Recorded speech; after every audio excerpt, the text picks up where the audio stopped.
In this video, we are going to take a look at the construction of work points. Work points can be used to create other features, including possibly work axes and work planes. There are several different ways to create work points, and we'll look at several of them right now. Here on the 3D Model tab in the Work Features panel is the Point tool. If you click the drop down next to it, you will see several different options here. The first one just simply being Point. We're going to skip this one for now and talk about some of the other ones first. First, we have the Grounded Point tool. We're not really going to dig into this one just yet. This one allows us to place a point and adjust its X, Y, and Z coordinate values. This works great when you're doing 3D sketches, but we'll look at that at a later point. The next option here is on vertex, sketch point, or midpoint. So this is pretty self-explanatory. I can choose this option and I can pick a vertex and it will place a point there. I can also place a point on a midpoint, but I currently don't have any sketch geometry here. So it's not going to actually just pick up the midpoint of this edge. I would have to actually sketch on a surface, maybe project the geometry of that shape. And now that there's actually a sketched line there, now I can come in and pick up the midpoint of that line. The next options that we have here are the intersection of three planes. So obviously if I selected this plane and this horizontal plane and this side plane, it's just going to pick up the vertex where they intersect. So I could have just clicked on the vertex. But let's say that I wanted to find the point out here in space, where if this edge went straight up and this one went straight out, where would they cross?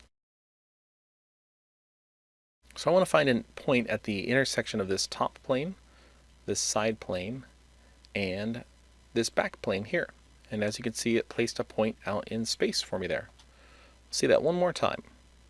Intersection of three planes. I'll choose the side, the top, and the front, and it creates a point out there in space where those three intersect. We can also do the intersection of two lines. So this is another way I could have found those points out in space. I'm going to undo a couple times to get rid of those.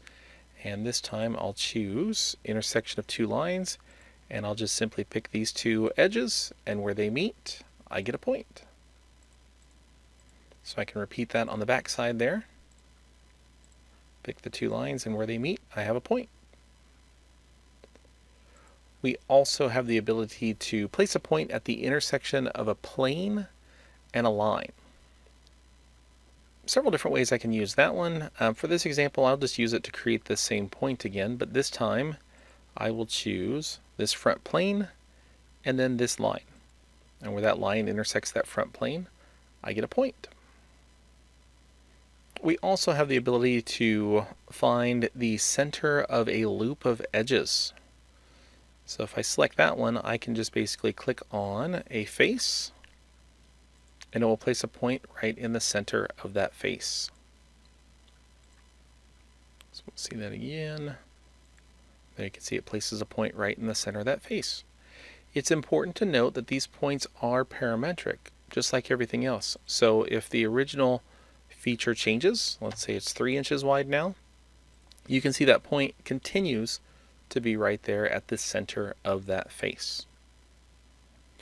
You can also use the point tool to find the center of a torus or a sphere as well. I want to go back and talk about this first option here, point. This is the one that's there by default so that you don't have to click the drop down arrow. The truth is you can do every one of these things by just choosing the point tool. It only matters which objects you decide to click on. So since I chose the regular point tool, I could choose a line and a plane, and it creates that point for me just the same. Or I could choose the point tool and I can choose the three faces like we did earlier. And you can see that it creates the point there. Or I could choose the point tool, and the one that might be a little more difficult is actually picking the face. So I might want to actually go ahead and pick that specific option. But the rest of them you should be able to get to just by using the plain old point tool.